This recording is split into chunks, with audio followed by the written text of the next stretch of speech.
அமரர் கல்கியின் கள்வனின் காதலி அத்தியாயம் 31. காதலர் ஒப்பந்தம். கோவிலுக்கு பக்கத்திலிருந்த மாமரத்தில் பட்டுப்போல் சிவந்த இளம் இலைகளுக்கு மத்தியில் கொத்து கொத்தாக மாம்பூக்கள் பூத்திருந்தன.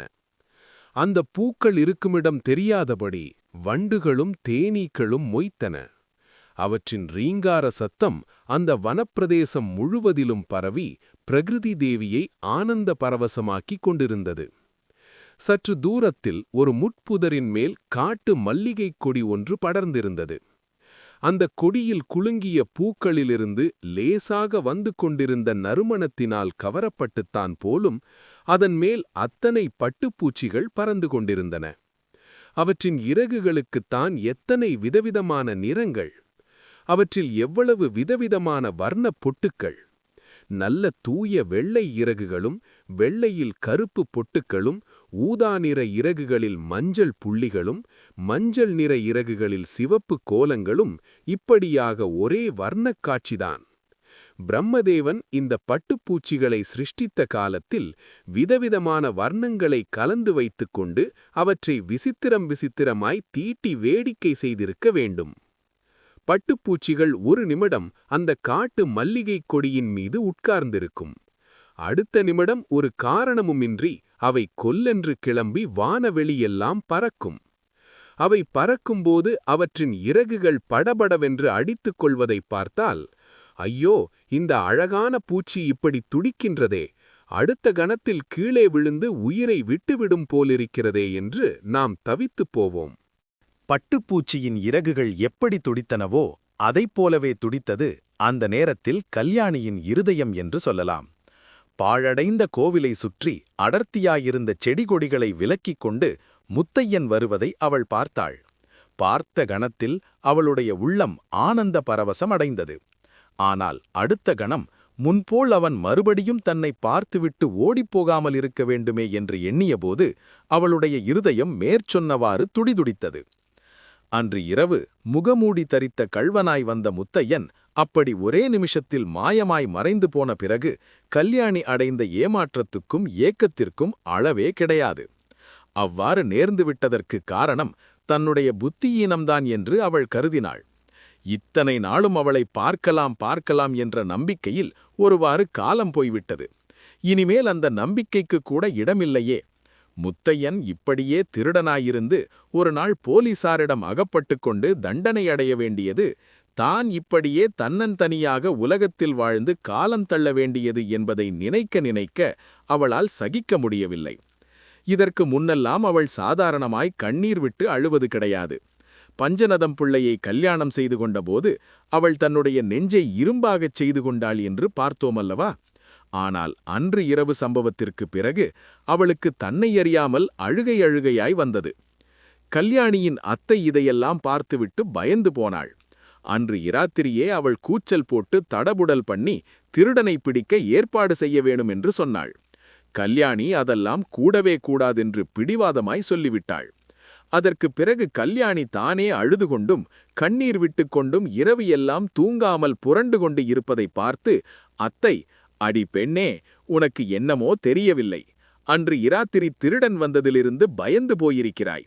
மாரியம்மனுக்கு மாவிளக்கு ஏற்ற வேண்டும். கொஞ்ச நாளைக்கு பூங்குடத்துக்கு போய் எல்லாருடன் கலகலப்பாய் இருந்துவிட்டு வருவோம் வா. அப்போதுதான் உனக்கு பயம் தெளிந்து சித்தம் சரியாகும் என்றாள். பூங்குளத்துக்கு போகலாம் என்றதும் அத்தை ஆச்சரியப்படும்படியாக கல்யாணி உடனே சம்மதித்தாள். அவளுக்கு என்னவெல்லாமோ பழைய ஞாபகங்கள் வந்தன. கொள்ளிடக்கரை காடும் பாழடைந்த கோவிலும் அவளை கவர்ந்து இழுத்தன. ஆகவே தகப்பனாருக்கு கடிதம் போட்டு வரவழைத்து எல்லாருமாக பூங்குளம் போய் சேர்ந்தார்கள். கல்யாணி 2 நாள் வீட்டுக்குள்ளேயே இருந்தாள். பிறகு இடுப்பிலே குடத்தை எடுத்து வைத்துக்கொண்டு ஆற்றுக்கு குளிக்கப் போகிறேன் என்று கிளம்பினாள். அவள் சிறு பெண்ணாயிருந்த காலத்திலேயே அவளை யாரும் எதுவும் சொல்ல முடியாதென்றால், இப்போது பெரிய பணக்காரியாய் சர்வ சுதந்திர எஜமானியாய் ஆகிவிட்டவளை யார் என்ன சொல்ல முடியும்? முத்தையனை இப்போது பார்த்ததும் கல்யாணி எழுந்து நின்றாள். இருவரும் ஒருவரையொருவர் பார்த்த வண்ணம் சற்று நேரம் பிரதிமைகளைப் போல் நின்றார்கள். கல்யாணிக்கு எதிர்பாராமல் அவனை சந்தித்ததனால் ஏற்பட்ட திகைப்பு ஒரு புறம், ஏதாவது தான் தவறாக சொல்லி அல்லது செய்து அதனால் மறுபடியும் முத்தையன் போய்விடப் போகிறானே என்ற பயம் இன்னொரு புறம். ஆனால் முத்தையன் இந்தத் தடவை அப்படியொன்றும் ஓடிப்போகிறவனாயில்லை. திகைப்பு சற்று நீங்கியதும் கல்யாணியின் சமீபமாக வந்தான். கல்யாணி, நீதானா அல்லது வெறும் மாயை தோற்றமா?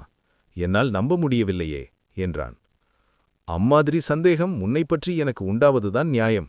இந்த நிமிஷம் நீ என் முன்னிருப்பாய், அடுத்த நிமிஷம் மாயமாய் மறைந்து போவாய் என்று கல்யாணி சொல்லி சட்டென்று அவன் ஓடிப்போகாமல் தடுப்பவள் போல் கைகளை விரித்து கொண்டு நின்றாள். முத்தையன் கலகலவென்று சிரித்தான். கல்யாணிக்கும் தன்னை அறியாமல் சிரிப்பு வந்தது. இருவரும் சிரித்தார்கள். எத்தனையோ காலமாக சிரிக்காதவர்களாதலால் இப்போது அதற்கெல்லாம் சேர்த்து வைத்து குலுங்கு குலுங்க சிரித்தார்கள். அந்த சிரிப்பின் ஒலியை கேட்டு நாவல் மரத்தின் மேல் கூட்டிற்குள்ளிருந்த குருவி குஞ்சுகள் வெளியே தலையை நீட்டி பயம் நிறைந்த சின்னஞ்சிறு கண்களால் அவர்களை பார்த்து விழித்தன. முத்தையன் சிரிப்பை சிரமப்பட்டு அடக்கிக் கொண்டு, கல்யாணி, என்னால் நம்ப முடியவில்லைதான். எதற்காக நீ இங்கு வந்தாய்? பழைய முத்தையனை தேடிக்கொண்டா? அந்த முத்தையன் இப்போது இல்லையே. கொள்ளைக்கார முத்தையன் அல்லவா இப்போது இருக்கிறான். அவனுக்கும் உனக்கும் நடுவில் இப்போது இந்த கொள்ளிடத்தை விட அகண்டமான பள்ளம் ஏற்பட்டிருக்கிறதே என்றான். முத்தையா, நானும் இப்போது பழைய கல்யாணி அல்ல. காட்டில் குதூகலமாய் திரிந்து கொண்டிருந்த வனதேவதை கல்யாணி செத்துப்போய்விட்டாள். இப்போது இருப்பவள் கைம்பெண் கல்யாணி. ஐயோ, நிஜமாகவா? அந்த பாவி இதற்காகத்தானா உன்னை கல்யாணம் செய்து கொண்டான் என்று திடுக்கிட்டுக் கேட்டான் முத்தையன். அவரை ஒன்றும் சொல்லாதே முத்தையா, அவர் புண்ணிய புருஷர். அவரை போன்றவர்கள் சிலர் இந்த உலகத்தில் இருப்பதால்தான் இன்னும் மழை பெய்கிறது. புருஷனிடம் அவ்வளவு பக்தி உள்ளவள் இங்கே ஏன் வந்தாய், இந்த திருடனை பேடிக்கொண்டு என்று முத்தையன் ஆங்காரமாய் கேட்டான். கல்யாணியின் கண்களில் கலகலவென்று ஜலம் வந்தது. முத்தையன் மனம் உருகிற்று. கல்யாணி, நான் சுத்த முரடன். முரட்டு முத்தையா என்ற பெயர் எனக்குத் தகும். உன்னை காணாதபோது ஒவ்வொரு நிமிஷமும் உன்னைப் பற்றியே நினைத்துக் கொண்டிருந்தேன். இந்த ஜென்மத்தில் காண்போமா என்று துடிதுடித்துக் கொண்டிருந்தேன். ஆனால் உன்னை பார்த்த பிறகு முரட்டுத்தனமாய் பேசி உன் கண்களில் ஜலம் வரச் செய்கிறேன். என்னால் உலகத்தில் எல்லோருக்கும் கஷ்டம்தான். எதற்காக இந்த உலகில் பிறந்தோம் என்று சில சமயம் தோன்றுகிறது. எதற்காக பிறந்தாய்? இந்த தாயில்லா பெண் கல்யாணியின் வயிற்றெரிச்சலை கொட்டிக்கொள்ளத்தான் பிறந்தாய். முத்தையா, வாழ்க்கையில் ஒரு தடவை நாம் பெரிய பிசகு செய்துவிட்டோம். கடவுள் நம் இருவருடைய இருதயத்தையும் ஒன்றாக சேர்த்து வைத்தார். அதற்கு விரோதமாக இருவரும் ஆத்திரத்தினாலும் பிடிவாதத்தினாலும் காரியம் செய்தோம். மறுபடியும் அம்மாதிரி தப்பு செய்ய வேண்டாம். நான் சொல்வதைக் கேள். இப்படி வெகுகாலம் உன்னால் காலம் கழிக்க முடியாது. கட்டாயம் போலீசார் ஒரு நாள் பிடித்து விடுவார்கள். கொஞ்ச நாள் அடக்கமாயிருந்துவிட்டு கலவரம் அடங்கியதும் கப்பலில் ஏறி அக்கரை சீமைக்கு போய்விடு. சிங்கப்பூர், பினாங்கு, எங்கேயாவது கண்காணாத தேசத்துக்கு போய் சௌக்கியமாயிருக்கலாம். முத்தையன் மறுபடியும் திடுக்கிட்டான். தன் மனத்தில் இருந்ததையே அவளும் சொன்னதைக் கேட்டு அவன் வியப்படைந்தான். ஆனால் அதை வெளியில் காட்டிக்கொள்ளாமல், கல்யாணி, என்னை ஊரை விட்டு ஓட்டுவதில்தான் உனக்கு எவ்வளவு அக்கறை என்றான். இன்னும் என்னை நீ தெரிந்து கொள்ளவில்லையா முத்தையா? உன்னை மட்டுமா போகச் சொல்கிறேன் என்று நினைக்கிறாய்? நீ முதல் கப்பலில் போனால் நான் அடுத்த கப்பலில் வருவேன். நிஜமாகவா கல்யாணி? இன்னொரு தடவை சொல்லு. இவ்வளவு சொத்து, சுதந்திரம், வீடு, வாசல், ஆள்படை எல்லாவற்றையும் விட்டுவிட்டு இந்த திருடனுடன் கடல் கடந்து வருகிறேன் என்றா சொல்கிறாய்? ஆமாம், இவை எல்லாவற்றையும் விட நீதான் எனக்கு மேல். இந்த சொத்துக்களையெல்லாம் பன்னியாரின் விருப்பத்தின்படி நல்ல தர்மங்களுக்கு எழுதி வைத்து விடுவேன். போகிற இடத்தில் நாம் உழைத்து பாடுபட்டு ஜீவனம் செய்வோம். மறுபடியும் நீதானே எனக்காக தியாகம் செய்கிறாய். கல்யாணி, நான் என்னவெல்லாமோ எண்ணியிருந்தேன். கொள்ளையடித்த பணத்தையெல்லாம் ஒரு நாள் உன் காலடியில் போட வேணும் என்று நினைத்தேன். ஆனால் நீயோ குபேர சம்பத்தை காலால் உதைத்து தள்ளிவிட்டு வருகிறேன் என்கிறாய். ஆனால் முன்தடவை மாதிரி இந்த தடவை நான் பிடிவாதம் பிடிக்க மாட்டேன். கப்பலேறி போய்விட நான் தயார். ஆனால் அதற்கு முன்னால் நான் ஒப்புக்கொண்ட காரியம் ஒன்றை செய்துவிட வேண்டும். சென்னை பட்டணத்துக்கு போய் அபிராமியை ஒரு தடவை பார்த்துவிட வேண்டும். அதற்கு ஏற்பாடெல்லாம் செய்துவிட்டேன். கல்யாணி, 1 மாதம் 2 மாதம் பொறுத்துக்கொள். ஐயோ, அவ்வளவு நாளா? அதற்குள்ளே அபாயம் நேர்ந்துவிட்டால் என்ன செய்வது? இல்லை கல்யாணி, ரொம்ப ஜாக்கிரதையாயிருப்பேன். நேற்று வரை இந்த உயிர் எனக்கு இலட்சியமில்லாமல் இருந்தது. சாவை எதிர்நோக்கிக் கொண்டிருந்தேன். ஆனால் இன்று உன்னை பார்த்த பிற்பாடு, இத்தனைக்குப் பிறகும் உன்னுடைய அன்பு மாறவில்லை என்று தெரிந்த பிறகு இந்த உயிர் மேல் எனக்கு ஆசை பிறந்துவிட்டது. ரொம்ப ஜாக்கிரதையாயிருப்பேன் என்றான் முத்தையன். அடுத்த அத்தியாயத்தில் சந்திப்போம்.